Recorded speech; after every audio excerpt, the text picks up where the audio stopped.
Nakapagpatak ka ng expired na eye drop sa mata? Panoorin mo ang video na ito hanggang sa huli. Hi mga idol, ako si Doc Doms. And welcome back to my channel. Para sa mga bago lang sa channel ko, I'm a board-certified ophthalmologist and a retina specialist here in the Philippines. So if you want medical and eye contents, please don't forget to hit that subscribe button and turn on that notification bell for more videos like this. Pero disclaimer lang po, ang mga videos na ginagawa ko ay hindi para mag-diagnose ng mga iba't ibang sakit nyo sa mata dahil mahirap po mag-diagnose sa ganitong platform. Bagkos ito ay para mas maintindihan nyo yung mga iba't ibang sakit sa mata na na-diagnose na po sa inyo. Ang pagpapacheck up sa inyong mga ophthalmologist ay ine-encourage. And for today's video, pag-usapan naman natin kung ano nga ba yung mga pwedeng mangyari kapag nakapagpatak ka ng expired na eye drop sa iyong mga mata. Tara, let's discuss. Isa ka rin ba sa mga nakapagpatak ng mga eye drops na matagal nang nakatambak sa kanilang mga cabinets? Yung tipong, sayang naman, konti pa lang naman yung nagagamit, baka pwede pa ito. Teka lang, safe pa nga ba gamitin ang mga expired na eye drops? O baka naman sa halip na gumaling ay mas lumala pa ang problema ng mata mo? Ano nga ba ang epekto ng expired na eye drops sa ating mga mata? Bakit ito may expiration? At ano ba ang mga pwede nating gawin para maiwasan na mangyari ito? Unahin muna natin yung basics. Ang eye drops ay gamot o solusyon na pinapatak sa mata para sa mga iba't ibang sakit sa mata. Gaya ng kung may pamumula, allergies, glaucoma, infection, dry eyes at iba pa. Maraming klase ng pamatak sa mata at iba-iba ang paggamit nito. Laging tandaan na walang iisang gamot para sa lahat ng klase ng sakit sa mata. Kaya mag-ingat kayo sa mga pamatak na nagsasabing kaya nitong pagalingin ang iba't iba at lahat ng klase ng sakit sa mata. Sa dami ng mga eye drops na pwedeng ipatak sa mata ay dapat lahat ito ay may expiration date. Bakit? Una ay para sa stability ng gamot na ito.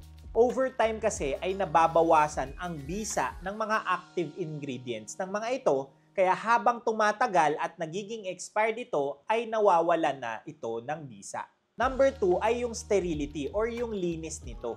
Importante kasi na dapat sterile or malinis yung laman ng mga eye drops na ginagamit natin. Kapag nabuksan na kasi ang bote ng eye drops, ay mas prone na ito sa kontaminasyon at pwede na itong pasukin ng iba't ibang mikrobyo na pwedeng makasama sa ating mga mata. Oo, meron itong mga preservatives para mapanatiling malinis ang laman nito, pero meron lamang itong mga hangganan. Which leads us to number 3, preservative breakdown. Kung meron mang preservative, ay tulad ng sinabi ko, ay pwede itong mawala or ma-degrade over time na hindi na kayang protektahan ang eye drops mula sa contamination. Kaya hindi ibig sabihin na okay pa ang itsura, ay safe pa itong gamitin. So ano naman yung mga pwedeng mangyari kapag nakapagpatak tayo ng mga expired na pamatak sa ating mga mata? Number 1 ay yung parang pagkawala ng bisa ng gamot. Kung antibiotic ito ay hindi na ito kayang puksain yung impeksyon o bakterya. Kung pampababa naman ng eye pressure ito ay hindi na nito kayang pababain ang pressure sa loob ng mata na delikado sa mga may glaucoma. Pangalawa ay pwedeng magkaroon ng pangangati, pamumula at pananakit. Pag nag-react kasi ang expired na substance sa ating mga mata ay pwede itong mag-cause ng allergic reaction at mag-lead sa mga ganitong sintomas. Number 3 ay pwedeng magkaroon mismo ng infection. Kung contaminated na kasi ang bote ay pwede itong magdala ng iba't ibang mikrobyo sa ating mga mata na pwedeng mag-cause ng conjunctivitis, corneal ulcer, keratitis or damage sa cornea at iba pang mga mas malalang impeksyon na pwedeng mag-lead sa pagkabulag. Naalala ko noon na meron akong pasyente na naglagay ng pamatak para sa pamumula ng mata. Akala niya safe pa dahil may laman pa yung bote, pero expired na pala ang nagamit niya. Siyempre, usually, hindi naman natin chine-check yung expiration date ng mga gamot na ginagamit natin. Ilang araw lang ay lumala ang pamumula ng kanyang mata at kailangan itong dalhin sa ER. So, imbis na makabuti, ay nagkaroon pa ng mas malalang problema. Ngayon, paano natin malalaman kung expired na nga ba ang isang gamot? Una, importanteng ugaliin na i-check nyo muna at hanapin ang expiration date ng mga gamot sa mata bago nyo ito ipatak. Ang karaniwang format nito ay yung month at year kung kailan ito mag-e-expire. Pangalawa ay pwede nyong i-check yung amoy at itsura ng inyong mga pamatak. Check nyo kung may pagbabago ba sa kulay, kung hindi na ba ito klaro, kung meron na ba itong masamang amoy, at kung meron ng namumuo ng mga flakes sa inyong mga pamatak. At siguraduhin na itapon na kagad kapag merong napansin sa mga ito. Kung ito naman ay napatak nyo na at hindi nyo napansin na expired na pala, ay obserbahin din ang inyong mararamdaman.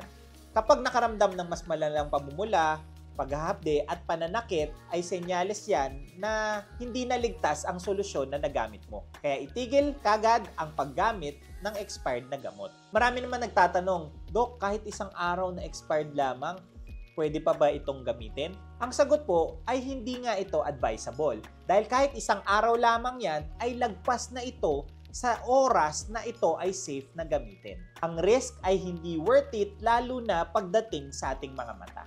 Laging maging mapagmatsyag sa mga expiration dates dahil merong mga gamot na binibenta online na walang expiration date. Pero dapat lahat ay may nakasulat kung kailan ito mag-e-expire dahil kung walang expiration date ay malamang hindi ito FDA approved at napakadelikado nitong gamitin. Kahit simpleng lubricant lamang or artificial tears ay dapat meron itong expiration date at hindi na dapat gagamitin kapag ito ay lumagpas na dito.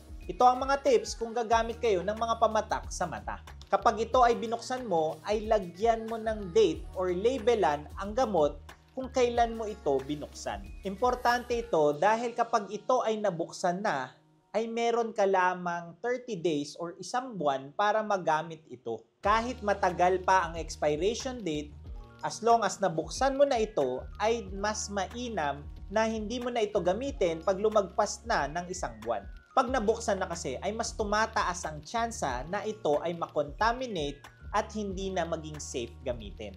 Kaya mas maigi na itapon na ito after 1 month na nabuksan ito. Kaya tignan munang mabuti kung ito ay nabuksan na. At kung hindi ka sure kung kailan ito nabuksan, ay wag mo na lang itong gamitin para makasigurado na hindi pa ito lagpas ng isang buwan. Again, kahit matagal pa yung expiration date, kung lumagpas na ito ng isang buwan mula sa pagkabukas nito, ay hindi na ito guaranteed na sterile. Number 2, iwasan na mahawakan yung tip ng bote o di kaya madikit ito sa inyong mga pilik mata kapag ito ay pinapatak. Ito ay para maiwasan na ito ay makontamina. Number 3, huwag niyong ilalagay sa maruming lugar ang inyong mga pamatak sa mata. Number 4, ay itapon kagad ang mga expired na eye drops na o di kaya ay lumagpas na sa isang buwan mula sa pagkabukas nito. Kahit na marami pa itong laman, hindi ka naman nakakasigurado kung safe pa itong gamitin. At pang-apat ay siguraduhin na gamamit lamang ng mga gamot sa mata na nireseta ng inyong mga ophthalmologists. Hindi yung binigay or ginamit ng inyong mga kapitbahay, kamag-anak o mga kaibigan. At huwag na huwag kayong basta-basta bibili ng mga eye drops online o di kaya sa mga palengke. Tandaan na ang mata natin ang isa sa mga pinaka-importanting bahagi ng ating mga katawan. Hindi ito pwedeng isugal sa mga gamot na expired na. Alam kong nakakapanghinayang lalo na kung madami pa yung gamot. Pero kaysa magtipid kayo sa expired na gamot, ay baka mas mapalala pa at mas papalaki pa ang gastos ninyo kapag nagkaroon ng problema sa inyong mga mata.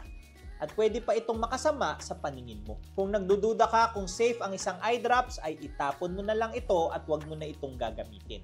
At huwag kakalimutan na magpa-check up sa inyong mga ophthalmologists para mabigay yung tama at safe na gamot para sa inyo. Kung may kakilala kang nakapagpatak ng expired na gamot sa kanyang mata, ay isend mo lamang sa kanya ang video na ito. And that's it for today's video. Ngayon, alam nyo na yung mga pwedeng epekto ng expired na gamot sa inyong mga mata. Please don't forget to like, comment kung may mga questions or suggestions kayong topics, subscribe, and hit that notification bell for more medical and eye contents. Ngayon, mas may alam ka na. Ako po si Doc Doms. See you on my next video.